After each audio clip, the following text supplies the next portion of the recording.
¿Qué tal? ¿Cómo están? Muy buenas noches. Un placer saludarlos. Soy Fernando del Rincón. Bienvenido a Conclusiones. El día de hoy seguimos con nuestra cobertura sobre las elecciones en Bolivia por octavo día. Octavo día. Cuando ya se ha acordado por parte del gobierno de Evo Morales y la OEA, la Organización de Estados Americanos, una auditoría de carácter vinculante y que se tiene previsto inicie este jueves, tan pronto como mañana. Es decir, 11 días después de la elección del pasado 20 de octubre. 11 días después. ¿Por qué le digo esto? ¿Por qué insisto en los 11 días? Porque hay muchas preguntas que caben alrededor de esto, ¿no? ¿Cuántas cosas pueden haber pasado en 10 días? ¿Cuántas cosas pueden haber pasado en 10 días después? La presunta evidencia de un presunto fraude, ¿seguirá ahí o podría haber sido manipulada? Porque, ¿por qué confiar en que a quienes acusan de un presunto fraude no habrían ya maquillado los resultados en 10 días u 11 días? Después de todo, nadie busca autoincriminarse, ¿no? El caso es que ya Carlos Mesa, el opositor, ha dicho que no aceptará la auditoría de las elecciones que la OEA pactó con Evo Morales. ¿Y ustedes confían en esa auditoría o no? Iniciamos.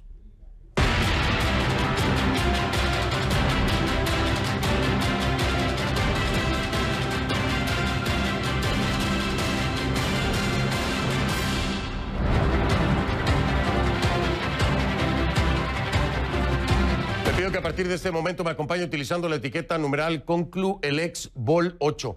CONCLUELEX-BOL8, esa es la etiqueta.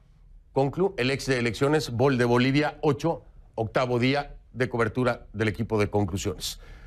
Esta etiqueta, por favor, Conclu, el ex Bol 8, con sus comentarios a mi cuenta en Twitter, @soyfdelrincón, @soyfdelrincón. A ver, en Bolivia no se ve una salida, por supuesto, a la crisis política, al menos no en corto plazo.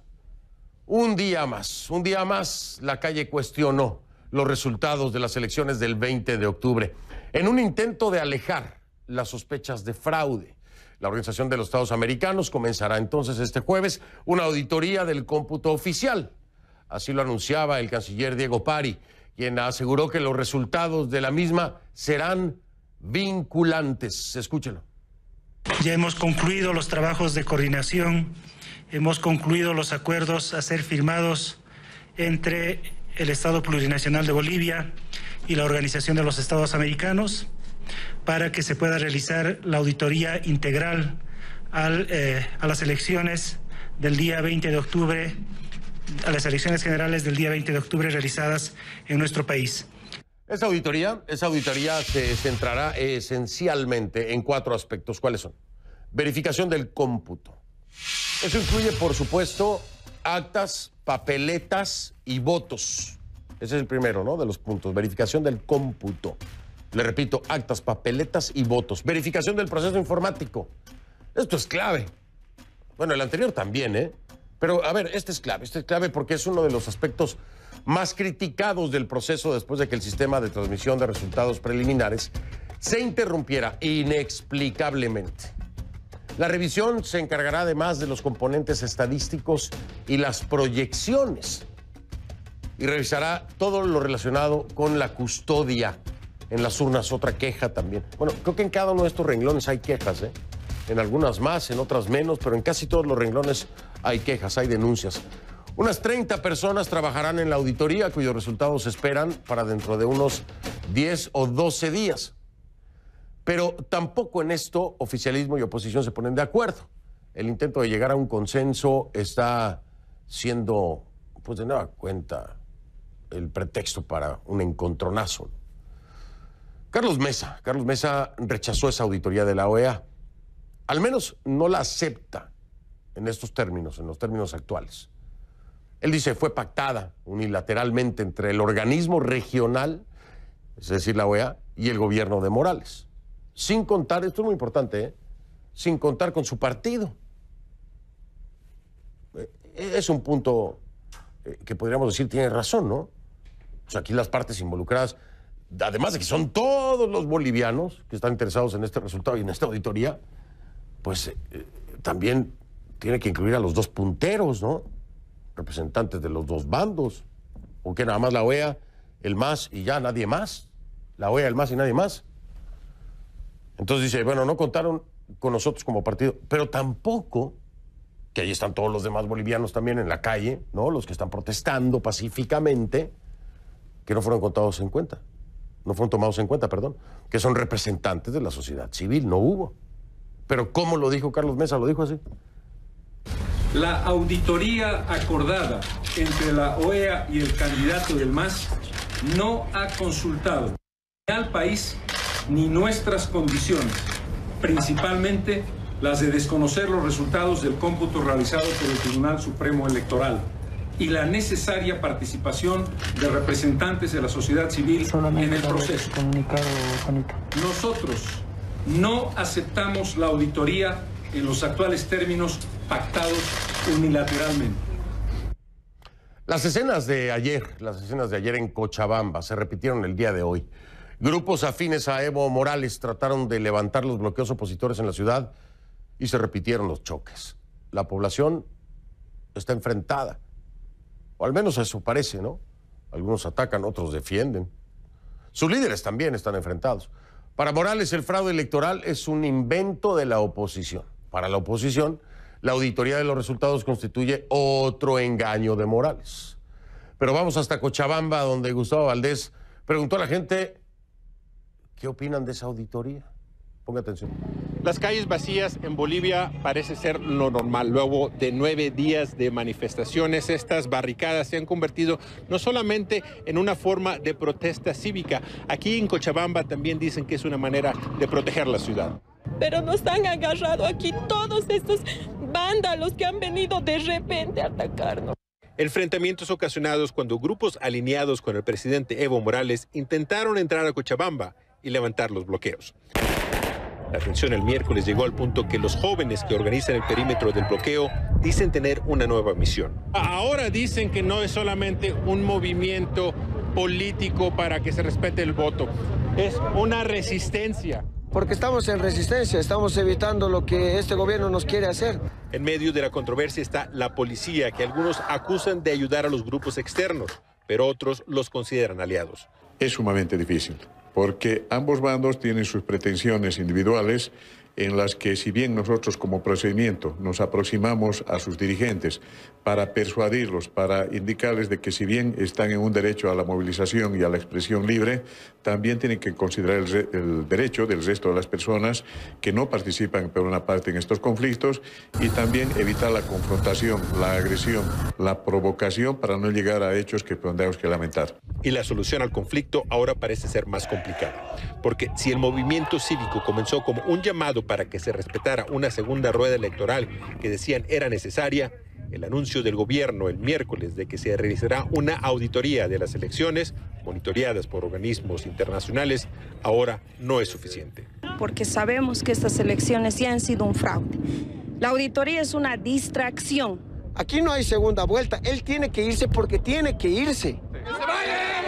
La mayoría de la gente que se está manifestando me dice que no están de acuerdo con la auditoría, que no quieren una segunda rueda, que quieren elecciones nuevas. También me dicen que no quieren ni que el presidente Evo Morales ni los actuales candidatos se postulen. Dicen que tiene que ser un movimiento nuevo para que surjan nuevos líderes. Quieren dejar en claro que este no es un movimiento político, es un movimiento cívico. Gustavo Valdés, CNN, Cochabamba. Gracias a Gustavo Valdés por el informe. Las denuncias por supuesto fraude electoral en Bolivia van más allá del reclamo en las calles. Este miércoles el senador opositor Yerko Núñez Negrete presentó un reporte de la empresa Neotec, que fue la que ofreció el respaldo técnico electoral en Bolivia, donde se refieren precisamente a la caída repentina del sistema de transmisión de resultados electorales preliminares, conocido como TREP, la noche de las elecciones. De acuerdo con el informe obtenido por CNN, la caída del TREP corresponde a una orden directa del órgano electoral, aunque una orden injustificada. El reporte establece que aproximadamente a las 20:15, hora local, 8:15 de la noche, 20:15, Marcel Guzmán de Rojas, gerente general de Neotec, recibió una llamada telefónica de los vocales en altavoz del Tribunal Supremo Electoral en ausencia del vocal Antonio Costas, el vicepresidente, que en este programa nos dijo que en un punto fue excluido de una decisión. Asumimos que se trata de este momento. En esta llamada, en la que se ordenó suspender el TREP y se convocó a una reunión en las oficinas del Tribunal Supremo Electoral en San Jorge, la generación de resultados no se reanudó. A consecuencia de la orden recibida telefónicamente, así como la imposibilidad de verificar actas como resultado del corte del servicio de Internet en el Servicio de Registro Civil, el CERECI. El informe agrega que en la reunión en San Jorge, a las 20:30 horas, 8:30 p.m. locales aproximadamente, los vocales presentaron 3 argumentos para la interrupción. ¿Cuáles fueron los argumentos para interrumpir la transmisión? 1. El uso de un servidor no monitoreado, B01. 2. El aumento inesperado de tráfico para verificación de actas desde el servidor, B01. El cambio repentino de la tendencia entre el MAS y Comunidad Ciudadana. Quiero subrayar aquí, el cambio repentino de la tendencia entre el MAS y Comunidad Ciudadana. No dice para quién es este cambio, ¿no? A favor de quién es este cambio. No se especifica si es a favor de Comunidad Ciudadana o a favor del MAS, este cambio repentino. Sin embargo, luego de explicar aspectos técnicos y la composición en la transmisión de datos, el reporte de Neotec concluye lo siguiente. Ninguno de los argumentos presentados justifican la suspensión del TREP. Ninguno. Pero también establece que la base de datos del TREP en ningún momento fue comprometida ni alterada, eso es lo que dice el informe, y que la base de datos refleja fielmente los datos e imágenes ingresados por los operadores de transmisión de resultados en los recintos y los datos registrados por los operadores de verificación. Eso es lo que dice el informe de Neotec. El senador Núñez expuso hoy que la persona que hizo la llamada a Neotec para pedir la suspensión del TREP fue la presidenta del órgano electoral, María Eugenia Choque. Eso, sin embargo, no aparece en el informe. No obstante, una fuente interna consultada por CNN dice que, en efecto, la llamada fue realizada por Choque, por acuerdo con 4 vocales, excluido el vicepresidente, que renunció después, ¿no?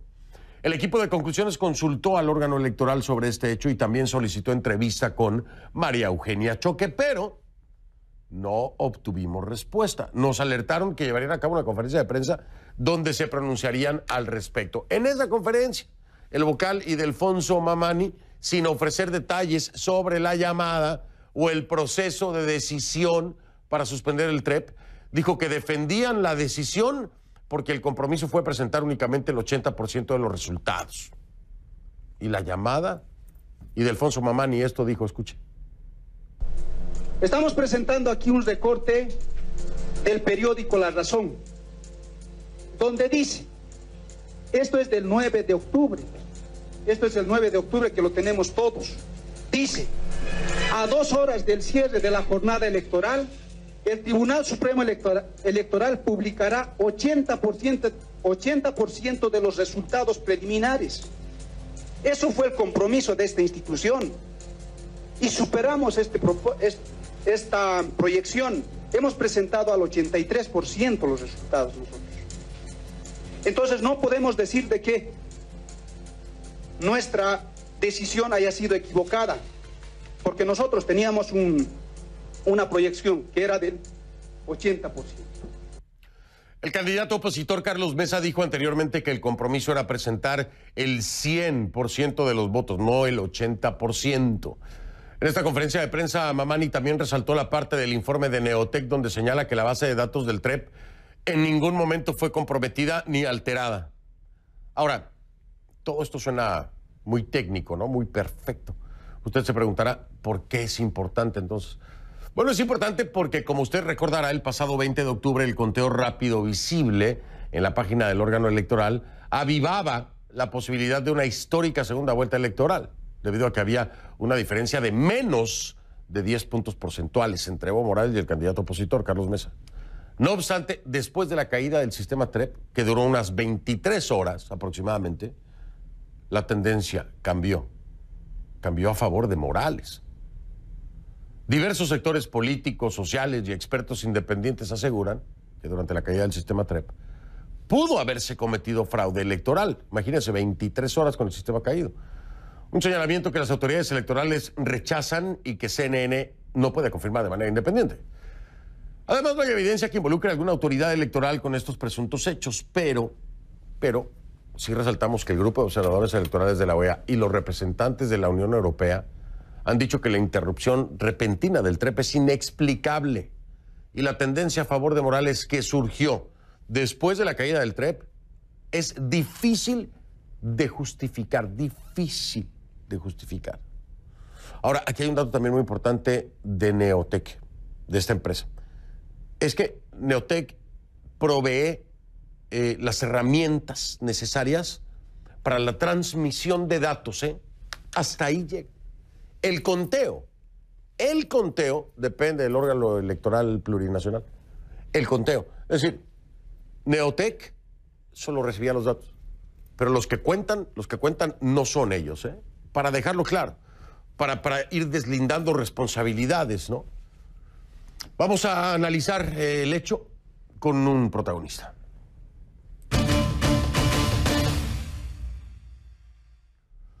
Le doy la bienvenida al senador de Bolivia por Unidad Demócrata, Yerko Núñez, quien también es secretario del Comité de Sistema Electoral, Derechos Humanos y Equidad Social de la Cámara de Senadores. Senador Núñez, buenas noches, bienvenido. Buenas noches, Fernando. Muchas gracias. Gracias por estar con nosotros. Bueno, pues aquí empiezan a acomodarse las piezas del rompecabezas. El vicepresidente que renunciara precisamente en ese momento, lo dijo aquí en el programa, en el tema electoral, cuando él dice que renuncia es porque se toma una decisión entre los demás integrantes del Tribunal Electoral, o del órgano electoral, perdón, que lo excluyen, ¿no? Y esta razón es parte de la que lo lleva a tomar la decisión de renunciar, pero además él dice, no sé qué fue lo que se acordó. Cuando leemos el informe de Neotec, pues cae, pareciera que perfectamente en ese tiempo, en ese momento. Cuando usted lee este informe, ¿qué es lo que más le llama la atención y qué es lo que rescata para sustentar que efectivamente se llevó a cabo un fraude? Sí, Fernando, me preocupa mucho el tema de que a las 7:40 que se da la conferencia de prensa donde hace conocer el órgano electoral. Después de esa conferencia, dice el informe, que aproximadamente 8:15 de la noche recibe una llamada Marcel Guzmán de Roja, donde le piden de que pare el TREP y además le dicen que está en altavoz, ¿no? Y que están los otros 4 vocales. Y esa es la parte que me preocupa, que es la propia María Eugenia Choque, la presidenta del órgano electoral, quien llama a Marcel Guzmán de Roja, pero no conforme con llamarlo y decirle que pare el TREP y además que lo cita en San Jorge, cerca de la residencia donde vive el presidente Evo Morales, sino que se corta el internet. También se corta la luz y se cortan los teléfonos.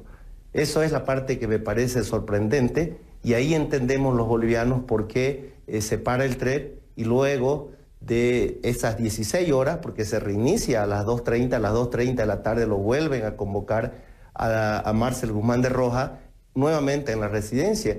Y en esas 16 horas, el presidente Evo Morales sale a decir que faltaba el voto del área rural.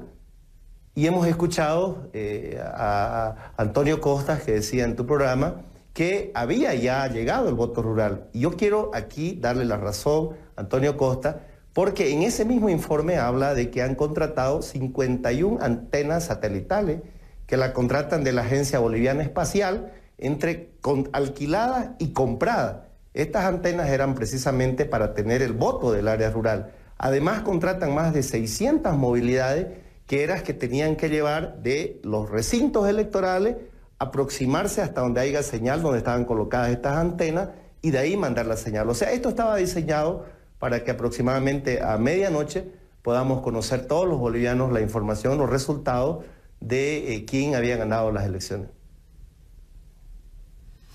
Senador Yerko Núñez, hay un tema muy importante aquí que es el tema de la legalidad, ¿no? Yo le he preguntado a varios de mis invitados si ya se ha presentado alguna acción legal, por tema de presunto fraude, por incidencias, por irregularidades, en fin. Cuando leemos este informe y se asevera o se asegura que la llamada telefónica vino precisamente de la presidenta María Eugenia Choque, de la presidenta del tribunal, le quiero preguntar, ¿hay algún ámbito legal en el que ustedes piensen presionar tal vez para una comparecencia ante el comité, una comparecencia ante el Congreso de ella misma para explicar qué fue lo que pasó, o se quedará solamente en un informe de Neotec? No, nosotros vamos a tomar varias medidas. Tenemos que iniciar un proceso penal en contra de estos vocales electorales que le han cortado el derecho que tiene el ciudadano de poder conocer los resultados. Eso está establecido en la Constitución Política del Estado y en las leyes. Esta es una falta electoral por la cual tienen que rendirles cuenta al pueblo boliviano qué es lo que ha pasado. Imagínense el derecho de estar informado, el derecho que tienen los ciudadanos de conocer los resultados. Esto se contrató pues a esta empresa Neotec precisamente para poder evitar el fraude, para que no lleguen las actas hasta los órganos departamentales electorales, sino que con una fotografía puedan tener los resultados el mismo día y así poder evitar el fraude. Pero resulta que misteriosamente, bajo una llamada telefónica, que no solo le piden de que corte el TREP a Marcel Guzmán de Rojas, sino que le cortan el internet. Esto nos parece preocupante y la información la tenían. ¿Y por qué le cortan? Lo más preocupante es por una tendencia que no era muy favorable al partido de gobierno, es una tendencia que era favorable a la oposición y faltaban contar pocos votos, entonces paralizan y seguramente en esas 16 horas a las 2:30 que vuelven a reunirse y le piden de que continúe el TREP. Pero aquí hay una parte importantísima que debe conocer el mundo entero, es que le dicen que se reinicie el TREP, pero que no hagan conocer los datos hasta tener el 100%. O sea, querían estar seguros de que el partido de gobierno tenía más del 10%. Entonces, han pasado cerca de 22 horas, han podido cocinar esta información, porque los que operaban este sistema eran precisamente funcionarios del órgano electoral, funcionarios del CERESI. El CERESI es una instancia del órgano electoral, que son más de 1000 personas, entre los que le sacaban fotografía, recibían la información y autorizaban que esa información pueda entrar ya como oficial para el conteo. Déjeme marcar una pausa, senador, y quiero preguntarle, porque en el informe de Neotec no se especifica que haya sido María Eugenia Choque quien hace la llamada, esta llamada que se pone en altavoz. Me gustaría que nos diera usted la referencia de cómo consigue usted esta información, quién le confirma a usted que es precisamente María Eugenia Choque la que realiza esta llamada. Si lo comparte con nosotros, con la audiencia y con la comunidad internacional, se lo voy a agradecer, por supuesto, después de la pausa. Regreso en un momento en este programa de cobertura ya, octavo día de cobertura de lo que ocurre allá en Bolivia. Continuamos con el senador de Bolivia por Unidad Demócrata, Yerko Núñez. Le decía, senador, en el informe de Neotec no se dice en ningún momento que fue María Eugenia Choque quien realizó la llamada. Le pregunto a usted, ¿cómo logró esta información o quién le confirma esto? Fernando, a confesión de parte, relevo de prueba. Ella ha alargado un Twitter el día de hoy donde reconoce que ella fue quien llamó y además que estaba presente los 4 vocales electorales.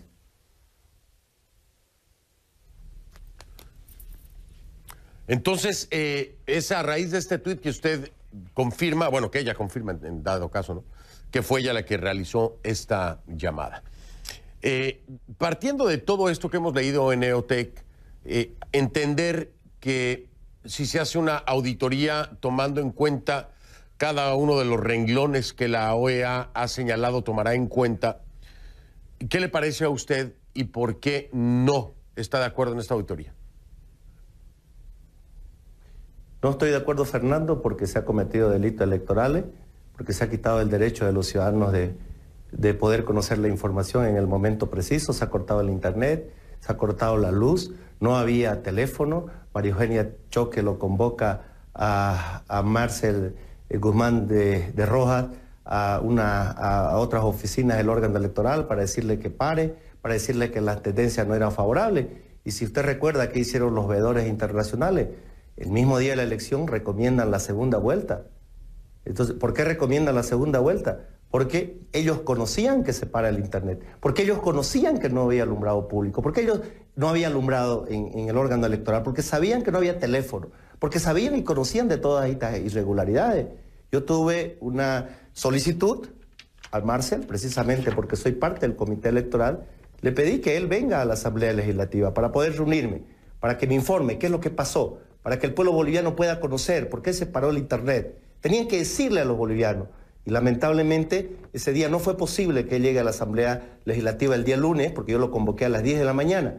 Pero tuvimos que encontrarnos en algún lugar para que él me pueda contar, para que él pueda decirnos qué es lo que había pasado. Y fue sorprendente para nosotros el conocer toda esta información.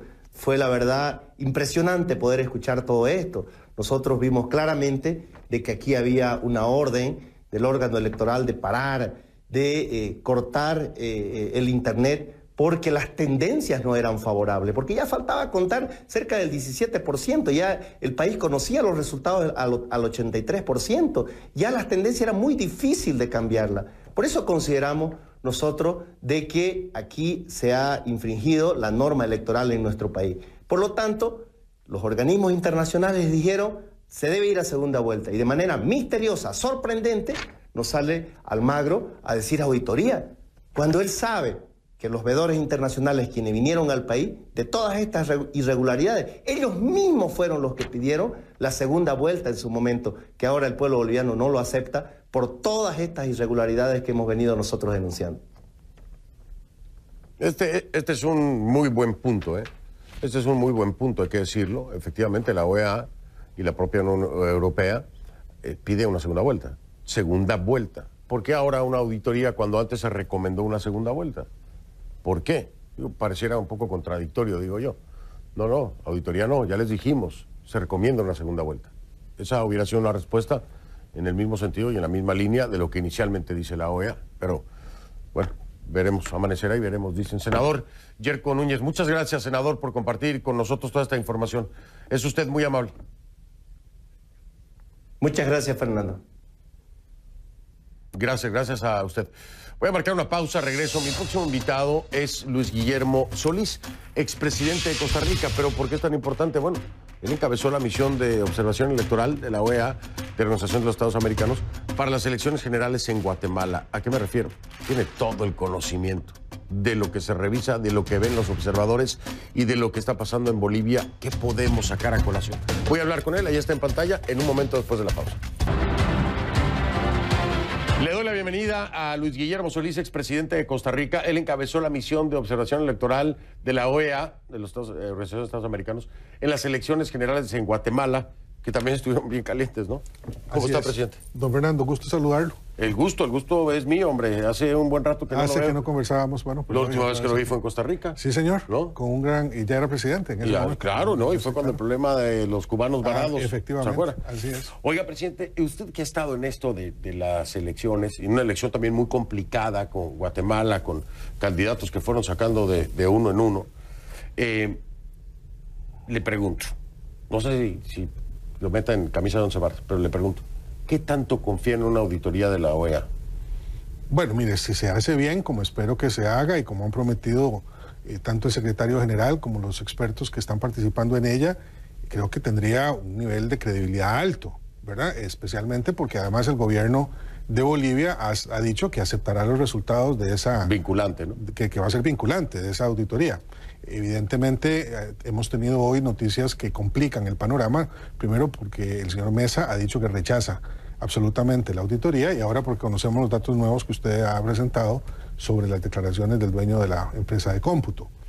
Esto siempre pasa, ¿verdad? Que la situación se va complicando de a poquitos, pero yo creo que la auditoría tiene una metodología y puede ser hecha de forma tal que sea muy difícil que no salgan a la luz las irregularidades que se han denunciado desde la primera noche después del terminado el proceso. Desde fuera, ¿cómo vio usted la elección de Bolivia con esta interrupción de más de 20 horas del sistema del TREP, del informe. Bueno, con suma preocupación, ¿verdad? Porque uno ya se está acostumbrando a las elecciones en América Latina donde toda se va a la luz. Sí, Se va a la luz, se suspende por alguna razón, se cayó el sistema, y eso nunca es tranquilizador. Porque siempre lo que sigue después de eso es una convulsión, ¿no? Es convulsión, hay dudas, de todas maneras se dan estas elecciones en contextos de mucha polarización.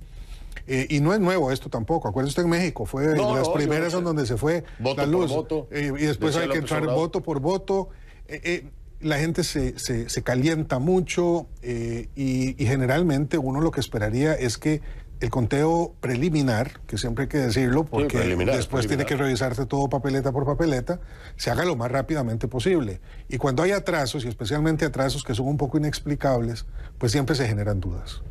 Eso no es bueno, no es una buena práctica. Claro que no, eso es pésima práctica. ¿Usted está de acuerdo en que se debería legislar a nivel local, vaya, cada país, que si hay una interrupción por lo que sea, se tiene que repetir la elección? ¿Usted que fue presidente, le parecería una idea buena pues o no? Mire, a lo mejor se va a la luz a veces por razones justificadas, no lo sé, pero en todo caso a lo mejor hay que legislar para que no se permita que se vaya a la luz. Esto es diciendo un poco en broma, pero es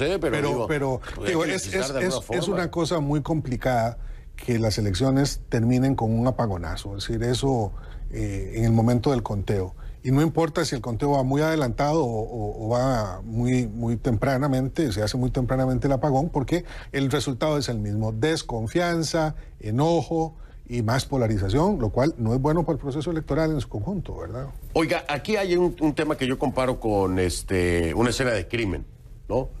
Porque, bueno, esto finalmente sería un delito si hubiera existido el presunto fraude, y hay evidencia, como en cualquier otro crimen, y yo digo, a ver, van a haber pasado 11 días desde la elección hasta que empiece la auditoría.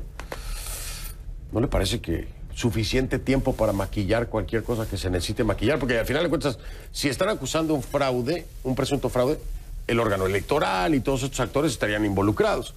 Obviamente no quieren que los cachen, ¿no? Tienen el tiempo. ¿No le parece que es demasiado tarde para la auditoría? ¿Debió haber sido antes? Mire, espero que no se piense que estoy tratando de evadir la respuesta. La verdad es que yo no soy experto en temas de auditorías electorales. Yo no conozco sobre cuáles son ni las metodologías, ni cuáles son los procedimientos que se siguen, cómo se garantiza que la evidencia que se va a analizar no ha sido contaminada, se preserve, etcétera. Pero si las irregularidades son tan grandes como las que se han señalado, si efectivamente existen, como parecieran que existen, actas que son totalmente inconsistentes con respecto a los resultados que fueron trasladados en muchísimas mesas electorales. Vi a un analista de la oposición hace 48 horas que analizaba esas actas y decía, mira, aquí es a donde se han hecho 3 o 4 formas de conteo irregular de las actas y tal. Me parecería muy difícil que eso no surja en una auditoría. Lo mismo que algunas de las denuncias que se han hecho, que supongo serán adjuntadas o presentadas por la oposición o por grupos ciudadanos a la OEA para que sean tomadas en cuenta en la auditoría. Necesita, ¿no?, la OEA tomar en cuenta. Edgar Villegas, por ejemplo, el grupo de ingenieros informáticos que ha estado presentando en este programa sus análisis y evidencias, que nosotros por nuestra parte también hemos hecho el ejercicio. ¿Sería importante que la OEA se abriera a recibir todo eso? ¿Cree que es necesario? Pues yo esperaría que sí. Yo sé que el acuerdo con el gobierno de Bolivia tiene 4 partes importantes y que es eso lo que van a analizar y no otras cosas. Pero la OEA siempre ha sido muy abierta con respecto a la recepción de denuncias. Yo lo decía en el caso de Guatemala cuando estaba allá. Nosotros recibimos todo tipo de información de todos los diferentes grupos que estaban en la lista, muchos de ellos cuestionando por unas razones u otras el procedimiento electoral. Todo se recibió, todo se consignó en los informes, y cuando hubo necesidad de hacerlo, trasladamos los informes al órgano competente para que los atendiera. Bien, voy a marcar una pausa, si le parece. Ahora sí lo voy a complicar, por eso le pregunto antes de ir a la pausa. Aquí hay un antecedente que hoy a los bolivianos les genera mucha desconfianza. Es la visita del secretario Almagro a Bolivia, en lo que muchos sintieron como un espaldarazo para Evo Morales, con el tema de que es un derecho humano la reelección, que quiero subrayarlo y dejarlo claro. El mismo Almagro a mí en este programa me dijo, para mí no es un derecho humano, pero la decisión fue tomada por un organismo nacional. Entonces, ahí está, ¿no? Y se respeta. Pero la presencia de Almagro generó mucha desconfianza, como diciendo, aquí estoy y estoy apoyando a Evo. ¿Usted qué le diría a los bolivianos que desde esta perspectiva desconfían completamente de la OEA para una auditoría por este antecedente? ¿Me dice después de la pausa? ¿Le parece? Con mucho gusto. Le doy chance en la pausa para que piense. Ya regreso con el presidente Solís para que nos dé su punto de vista. Es importante porque, bueno, porque fue presidente, porque conoce a la OEA y porque conoce los procesos electorales. ¿Qué tiene que decir acerca de esto? Vamos a escucharlo, regreso. Luis Guillermo Solís, expresidente de Costa Rica, además participó en la elección, obviamente como observador de la OEA de Guatemala. Le decía yo, esta percepción de desconfianza hacia el secretario general Almagro, por ende a la OEA en Bolivia, ¿usted qué le dice a quienes lo perciben así por el antecedente que ya di? Bueno, parto diciendo que en lo personal yo estoy en contra de la reelección y yo desde la campaña política, cuando se me eligió, dije que no iba a reelegirme. Esto no quiere decir que considere que eso es ilegal o ilegítimo, lo que sea. En mi caso... Pero no es un derecho humano para usted. Pero yo creo que no es un derecho humano. Es un derecho humano elegir y ser electo.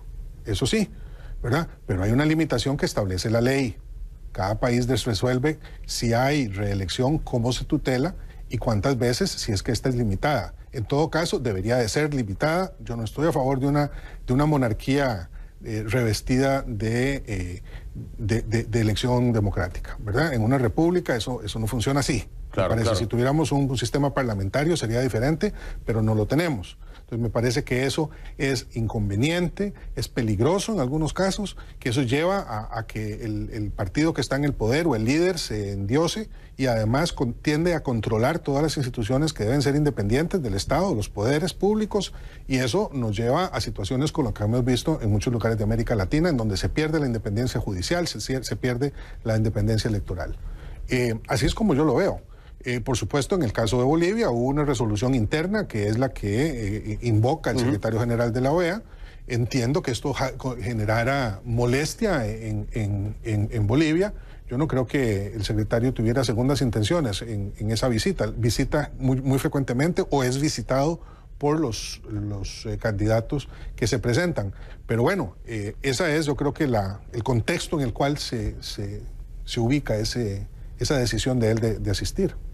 Y sí que sí fue percibida muy mal por muchos sectores. Yo hablé con él de eso, de hecho. Él entiende que y es se una lo dije situación de frente, política. ¿no? Sí, claro. Sí. Oiga, antes de que me vaya rápido para que me responda, ¿se juega la OEA, se juega Almagro la credibilidad con esta auditoría? ¿Esto puede marcar la diferencia? Yo no sé si es la única cosa que marque la diferencia para la OEA, pero porque hay un acumulado, ¿verdad? Y ha habido procesos que han salido muy bien y la observación electoral de la OEA es muy respetada internacionalmente, ¿verdad? Por otros organismos internacionales, pero sí tiene que salir esta auditoría muy pulcra, tiene que ser una auditoría que garantice un procedimiento muy impecable, diría yo, en donde no pueden quedar sospechas de ningún tipo respecto del material que la OEA revise o las personalidades que conformen esa comisión revise.